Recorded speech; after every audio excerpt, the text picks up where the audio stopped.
All right, ladies and gentlemen, as a part of our ongoing series of the Dispatches, I want to bring you engaging, important, inspiring leaders from the front lines of our fight on the coronavirus. And I'm very happy joining us right now, our guest from episode 8 on Angry Americans. Almost a year ago right now, you joined us, the great and powerful Tom Colicchio. How are you, my friend? Good, Paul. How you doing? I'm good, man. I'm so eager to talk to you because as soon as this whole thing hit and I saw what was happening to the restaurant industry, I thought of you, and you were already taking action, doing what you do. You're a powerful activist. You're a great patriot. You're an entrepreneur. But maybe you could, first of all, tell us where you are and what it's like where you are for you and the people around you. Right. That's my first question. Maybe you can give us a sense of what it's like where you are. Yeah, so I live in Brooklyn, and we stayed there for the first couple of weeks. But we have a small little farmhouse out in Mattituck, Long Island. So it's on the North Fork of Long Island, a small little town. So it's pretty quiet out here. I came out here because, I got a garden that I can at least tinker around in to take my mind off this. And it just gives the kids a little bit, to get outside and run around. Brooklyn was tough. The hardest thing about Brooklyn was it was so quiet. And yet all night long you heard ambulance, one after another. But the interesting thing, the ambulance weren't driving quickly or fast. It was a slow move, and it was just eerie as hell. And, it was tough. I got out to some of the stores there, but we just decided to camp out to here, and so it's pretty quiet out here right now. It's probably important to give you that dual perspective too, because you're a guy that's always been locally sourcing stuff, and you've been focused on the entire supply chain of the restaurant industry, and then you've got restaurants in Manhattan, right? So the whole spectrum. But from where you sit, man, you've been doing a lot of media. You've been a really important leader, I think, in this national conversation. But can you frame up for us how big is this challenge in your view? How long will it last, and how deep is it going to cut? Well, I think number one, it's dire right now out there. I think most restaurants. I mean, I put it at 75% before I thought we were going to get some kind of help. I still put it at like close to 50% of restaurants that will not reopen. And I base that on the fact that, restaurants, we don't keep a lot of cash on hand. And, at best, we can hang in there for about 15 days before we run out of money. And so, like most restaurants, I had to lay off about 470 people. The good news was that some of the work that I had started doing before things got really bad out there, I talked to a lot of the hunger advocates who were already mobilizing. And we already had the sort of idea of what the Family First Act, which was the first stimulus bill or COVID bill to come out of our government. And so I knew that unemployment was going to get sort of plussed up. And so we recommended everybody just go on unemployment. Right now, New York is fairly generous. It's over $1,000 a week. I think the max in New York is like $525, and you add the $600 supplemental from the government on top of that. It's not bad. And so, but we closed all our restaurants. We sort of gave all our food out to our employees, and just tried to sort of figure out what our next move was. And I received a phone call from a friend who was an agent, and he said, "Listen, we have a foundation and we can help out." And I said, "Your foundation is not going to help this problem. It's way, way, way bigger than the foundation." And then I got another phone call from a friend who, when I was at Food Policy Action, who I did a lot of lobbying with, and kind of half joking, I said, "The restaurant industry needs lobbyists." And he said, "Well, what do you need?" And so I called my friend back and said, "Listen, if you can get some money together, I think we can hire some people." And that's what we did. In a matter of 2 days, we had some funding. We hired a group out of DC. We hired a comms team out of DC. And at that same time, we found other groups. We found a group of 100 chefs and restaurateurs in the South that were sort of forming. Found another group in Chicago, another group out in Seattle, Portland area, found a bunch of people in LA, and we kind of took the leaders from each of those constituencies, brought them all together, formed the Independent Restaurant Coalition, and got to work. So, we are doing the hard work. We're trying to make sure Congress understands our needs, but also it is also an area for sourcing. So if restaurants are trying to figure out and navigate PPP, we can act as a resource to help as well.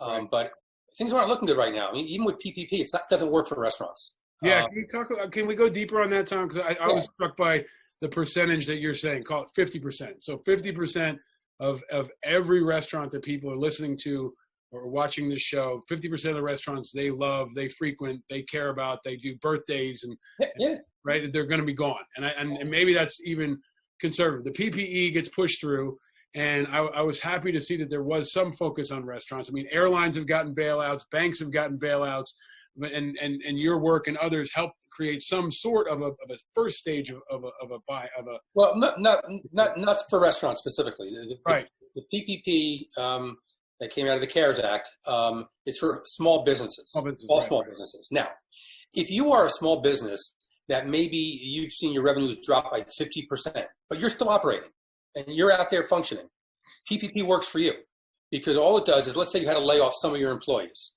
You have to bring them back. Right. And they'll pay your payroll for two months. If you can get it, right? Because like I put in for it. I'm a New York City business, better known business. We haven't gotten it yet. We got told they're out of money, right? And we're not even. You know. Right. Let's just say you got it. Let's say you can get it. Let's just focus on that for a second. Yeah.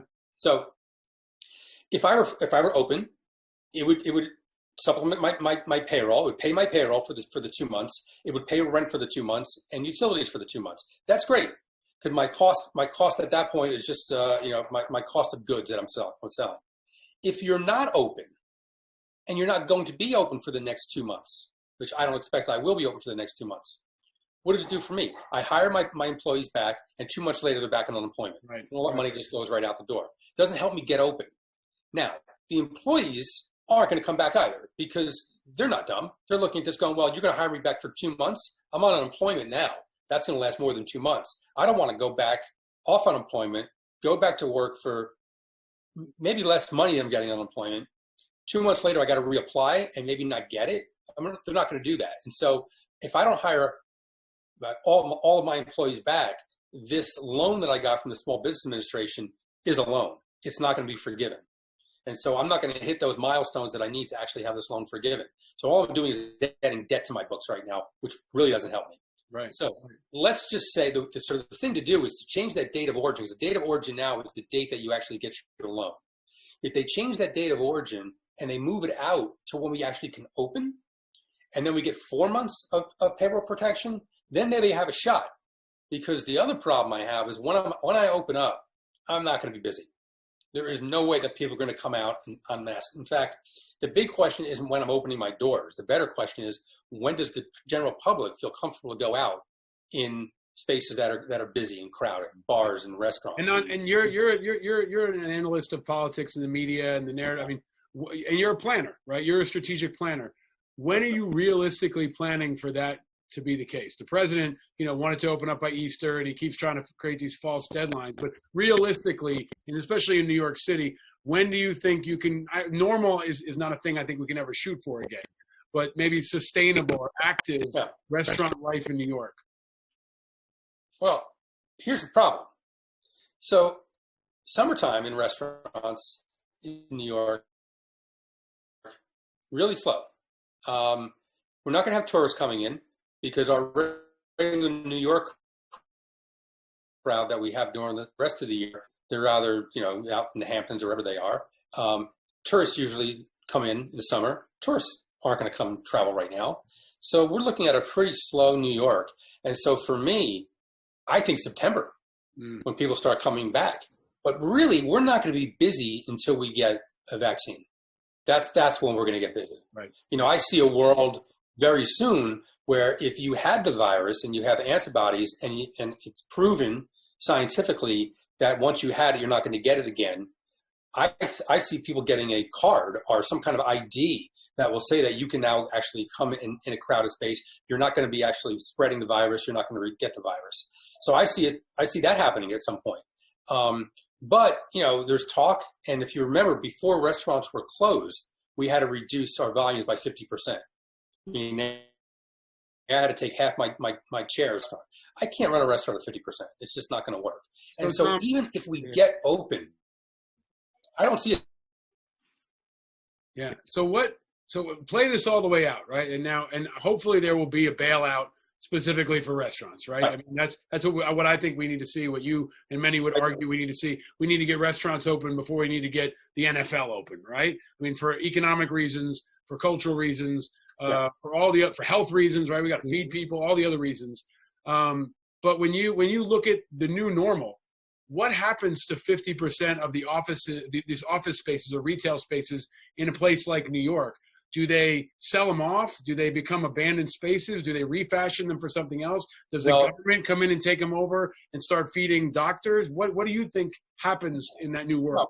You hit a couple things there that are interesting. If you look at the real estate piece for a second, if you think about all the ground floor spaces that are, you go up Fifth Avenue or Park Avenue and even the side streets, most of them are small businesses. A lot of them are restaurants. Right. So if they close, typically what would happen is a landlord would take possession of all your fixtures and they would get somebody else to come in and operate it. And they would actually make some money off those fixtures because they would sell them to you and you'd go in there and operate. And there's a ton of chefs out there who were expanding who would look at that deal and go, okay, that's a good deal. I'll go in there. That's not going to happen now. So we're going to look at a lot of empty spaces. When you have empty spaces, that actually, it changes neighborhoods in a big way.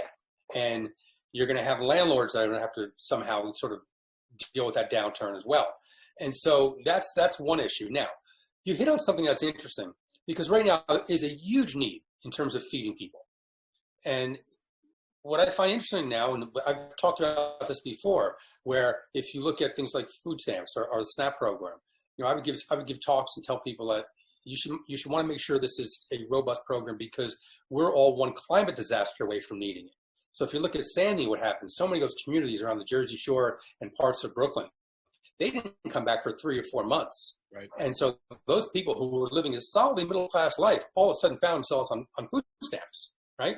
No, the same thing's happening. And so what can we do? Well, if the government actually would backstop it, each restaurant could turn into a community feeding center. So for instance, the plan that I would love to have seen would have been for the restaurant to actually, for the government to pay 75% of my lost revenue, right? If they had done that, I could have simply brought in some of my staff, right? I could have fed 200 people a day for free. Right. And so this is kind of Jose Andres' plan, is that, and right now he's funding it through charity. He's funding it through some wealthy individuals and a lot of donations and things like that. But what if the government actually came to us as restaurateurs and said, we will pay you, X amount per meal. You put up 200 meals, you feed your community, or you feed a hospital, or you feed, some sort of community center. So we could do that. And this way, the great thing about that is the restaurants stay open. It also keeps our supply chain intact. Right. It's really important because when we say the restaurant industry, independent restaurant industry, we employ 11 million people. That's directly. Indirectly, the farmers, the fishermen, the cheesemakers, the winemakers, all of those people that we employ, you're probably close to 20 million people. And so there's a lot of different things that we can do to make this work for the employee, which again, independent restaurants, that's one thing we do care about. We care about our employees. We want to make sure that they have a job to come back to. We want to make sure that they're getting taken care of now. I lost you there for a second, man. And so there's a lot of different fixes here. I think the big problem with PPP and the CARE Act is it happened so quickly because the government wanted to do something. They wanted to get something out the door. And I don't think it was thought through as carefully as it could have been. Can I ask you this today? We're recording this on Monday. There's big news. Danny Myers returned $10 million that they had gotten from the government. He's the well-known guy behind Shake Shack. He wrote a pretty good piece that's getting around. But I wonder, Shake Shack's great. Danny Myers and you guys are on one level. What happens to Burger King? Like, you've been great about noting food deserts, right? Places where people don't have a Tom Colicchio or a Danny Myers restaurant, and they're living on, fast food or other, frankly, shittier food. What do you think is going to happen to those industries? But see, those industries are, my understanding, and I have a good friend of mine who does some consulting work for McDonald's. Yeah. If you have a drive-through, you're busy right now. Right. Those places are busy. People still need to eat. And those are low-cost options. And so the Burger Kings of the world, McDonald's of the world, again, in urban areas like Manhattan, where you don't have a drive-through, maybe not so much. But You're out there in the suburbs, you have a drive-through, you're doing just fine. I think the bigger problem, and I'm happy that Danny gave the money back, but really what it does is it exposes the problem with PPP. How do you quantify a small business as one that is actually publicly traded? Right. That's a publicly traded company. Right. And so for me, publicly traded companies should have been excluded from here. Ruth Chris is a publicly traded company. Right. And so that, by definition, is not a small business. They can go to the public markets to raise capital. They have credit lines that they can raise money on. They didn't need this. Yeah. And it was like a back door. I was listening to him explain it, and he basically says, I have this many employees, but each of my locations individually qualifies as a small business, right? So he could argue that one place that has 25 employees is a small business, but Shake Shack isn't, right? But again, that's something that the Independent Restaurant Coalition actually lobbied for. And the reason being is because a lot of people that we have, I fall just short of 500 employees. Originally, the way the plan was written, if you have more than 500 employees, you didn't qualify. I think if you did more than $500 million in business, you didn't qualify. And so a lot of independent restaurant groups that aren't publicly traded, they may have, 2,000 employees, but it's spread over 20 restaurants. So we thought you should look at each individual restaurant. Again, it wasn't thought out that it was going to leave the doors open for a lot of larger companies to do the same thing.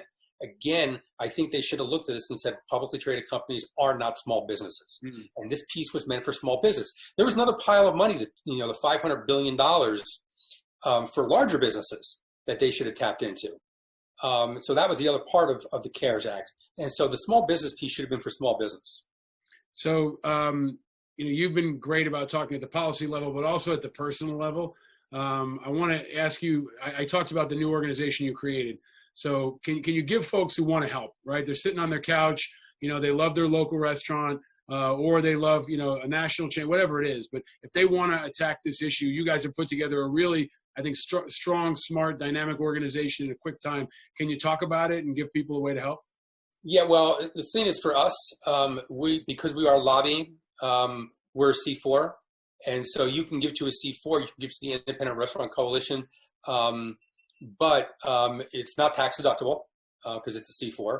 We don't have to disclose our donors because we're doing political work. But there's also a C3. The James Beard Foundation set up a C3 that will benefit workers. You can actually give money there. You can also look at your local restaurants, and a lot of them have set up GoFundMe pages. If they haven't, if you want to set one up, you can do that too. Some restaurants are selling gift certificates and things like that. I think we're still selling gift certificates where 50% of the proceeds will go directly to the staff. And we're actually reaching out to staff that for whatever reason can't get unemployment, whether through they don't have proper documentation or they just having a hard time getting through is difficult right now. I mean, places like Florida, I read this over the weekend, they've only processed 4% of their unemployment applications. Yeah, because the system is set up to fail. It's set up to make it difficult so you can't get unemployment. And the website saverestaurants.com, is it? Yeah, saverestaurants.com. Yeah, exactly. Thanks. I thought you guys put together a really good action plan, and I want to actually give you some support here because C4 money is harder to raise, but it's much more impactful. Absolutely. You can push for legislation, and here's what I think you touch on, Tom, that I've been trying to elevate. Let's use the veteran space that I know well, you know pretty well as an example. There's a charity out there like the Wounded Warrior Project that's doing $10 million. That's great. The VA just got $20 billion in the supplemental. So the scale of what government can do is so much greater, so much higher, so much bigger. And that can only happen with lobbying, with advocacy. You can call it either way, lobbying, advocacy, activism. Right. That's what's really important. If Tom Colicchio isn't loud, then another airline is going to get the bailout and your restaurants aren't. Right. And Paul, I mean, what you're touching on here is so important. Yes. And this is what I hope comes out of this, working together, bringing coalitions together, understanding now that government's not bad. There's a role for government. There's a big role for government. Okay. I mean, most conservatives, they'll believe that government's really only role should be for defense. Right. Well, how about if we look at COVID, we look at things like this as defense, all right? Because look what's happened. This is an attack on this country through a virus that we probably could have controlled a little better than we are right now, but we didn't put the resources at it, okay? And so this is what government does. And so also the solution to the situation that we're in right now is also the only entity that can actually help right now is government. And so, for the years and years and years, all we hear about was big government, bad, big government. Well, we don't want big government. We want smart government. We want government that's going to be responsive to its constituencies. We want structures set up where, again, if unemployment was run by the federal government as opposed to push it out to the states, well, the states are getting crushed because the states have to spend the money to administer. Even though the money's not coming from them, it's coming from your paycheck. Really, they have to match it. But also the administration, they have to put a lot of money into it. They're getting crushed. And they have to balance their budget, where the federal government doesn't. So unemployment now, so you're starting to see how these structures that are set up are failing the way they're set up. And hopefully what COVID is doing is it's exposing just how frail the idea of pushing these things that the federal government should actually run off. Private sector, right now the private sector is going to have to bail stuff out. And you realize the private sector doesn't have the pockets, the deep enough pockets to do this, to bail our country out right now. And so, I hope after this, we're going to take a look at government and say, how could government be smarter? How can government be more responsive? And then also look at the response to COVID. I mean, the point, we were losing 2,000 people a day. Now, you're a military guy. If over in Afghanistan or Iraq, we were losing 2,000 people a day, someone would lose their job really fast over that. Yep. That's not a plan. And so, we're seeing government that is just not, I'm not interested in pointing fingers right now, but what we're seeing is that we didn't have a government that was robust enough to respond to this. We see various parts of our government, just people aren't getting appointed where they need to get appointed to. We see funding getting stripped down. And so this is what we end up with. And so, really hoping that we come out of this, right now, it's the perfect illustration. And healthcare. Most people get their healthcare through their jobs. When 22 million people lose their jobs, they lose their healthcare. If this isn't a perfect example of why we need national healthcare, I don't know what is. Right. Or if they can't get their healthcare locally, they overflow into the largest nationalized healthcare system in America, which is the VA. Right. Yes. The VA has now got to be that backstop and take that overflow, ideally, if it's well coordinated. But Tom, I think the point you make is a good one. I think we're a nation at war. And if you look at the need to mobilize, the government's primary responsibility is to keep its people safe, whether it's from ISIS or from COVID-19. And if we had lost, we lost 10,000 people in New York already, 3 times what we lost to bin Laden, right? We lost 57 people now, I think, in Holyoke in one soldier's home. We don't lose 57 people to a roadside bomb ever in Afghanistan. That's like a cargo plane going down full of people. So I think that's right. And we need the government to be able to marshal the resources. The private sector isn't going to be able to build ventilators quickly any more than they were able to build battleships during World War II. So we've got to really take a whole of government approach, and I think the leadership and focus. But you're a frontline guy, man, but you're also adding a lot of inspiration to people. So I can't have you on the show again without asking you, last time you came on, you told us what you feed your dog, which was so fascinating for people. They're like, man, what does Tom Colicchio feed his dog? Everybody wants to be Tom Colicchio's dog. Yeah. So in the pandemic, you've been tweeting some stuff, but any really good recommendations or insights you want to make for people who are cooking during the pandemic? I'll get there in a second. You hit on a sore point. We lost our dog this past November. Our dog Piper was just an absolute family member, and we were crushed. But first week in May, we have a puppy coming. So so that's pretty good. My kids, every morning I wake up and I say, "What's today, guys?" And their response is, "One day closer to getting a puppy." This is going to put pressure on me at home, man. I know it. It's good. The great thing about this right now is that rescue dogs. I mean, people are just bringing animals in. They're fostering them. They're adopting them. It's been great. In terms of food, my wife just last night said, "Aren't we lucky to have Daddy who's a chef because we're eating good food?" I've been cooking up a storm. Pretty much. I started baking bread this past winter. I always promise myself I teach myself how to make sourdough. Get the starter going and all that. And this past winter, I finally decided to do it. And boy, is that coming in handy. So we're eating a lot of bread. We're eating it's basic stuff. We're not doing anything fancy. It's, pasta with whatever vegetables we get our hands on, roast chicken,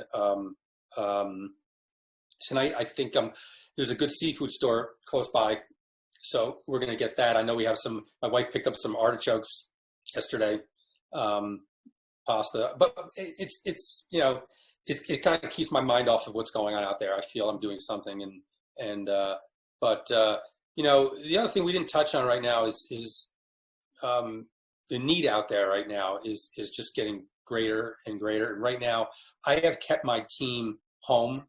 I didn't want to bring them into work. I especially didn't want to bring them into work for commerce. But we're getting pretty close to getting our team in and cooking either for healthcare workers or community centers or something, because they're starting to get antsy. And I think now we know a little bit more about how to keep people safe. And my concern is when people are on the public transportation coming in, right. My concern is do we have a kitchen big enough to have, you know, enough spacing? But I think we're getting to the point where we know how to feed people. And so I think it's time to start, you know, marshaling my own troops to do that. So many restaurants are doing just that, pitching in. But I was concerned for my own health. And I found it very, very difficult if I wasn't going to come in, if I was going to try to hunker down. I couldn't ask my team to come in, but I think I'm getting to the point where it's time to do that. But that said, you know, we're going to get through this. Hopefully, this is, you know, I just hope that this is that event that finally breaks the log jam with our politics, and people find commonality. They find ways to get together. They, you know, find inspiration to sort of maybe envision something different, and that now we can finally do that. So. Well, you've always been a leader of character and integrity. I know last time I asked you if you'd run for office. Maybe now the stakes are even higher and your number will be called more forcefully. Your hometown governor in Jersey's been doing a great job. There's a congressman. Is Lee Zeitlin is your congressman, right? Zeldin, yeah. Zeldin, yeah. I mean, that's a guy who might be particularly vulnerable after all of this. So I'm not going to put you on the spot, but know that there is a campaign to draft Colicchio. Yeah. And you know, if there was an army to join, if people say that an army moves on its belly, I'd want to be in the army of Colicchio, man. I mean, and you know, if you there's another piece too that I want to thank you for. All these years of teaching America and teaching the world, right? You've been teaching them about how to cook. You've been teaching them to love cooking. Now that's all, you know, blossoming a million flowers all around the world, man. All these people that are home with their kids, that are teaching the kids. We've been doing it. You know, Daddy's best cooking, you know, effort is like SpaghettiOs and meatballs. I pull out shit that Ryder's never seen before. I'm like, yo, you've never had SpaghettiOs. Check this out, right? But you've really been an inspiration to so many people and taught us so much. And I'm so grateful for all your leadership, all your tenacity, and for joining me again on the show, man.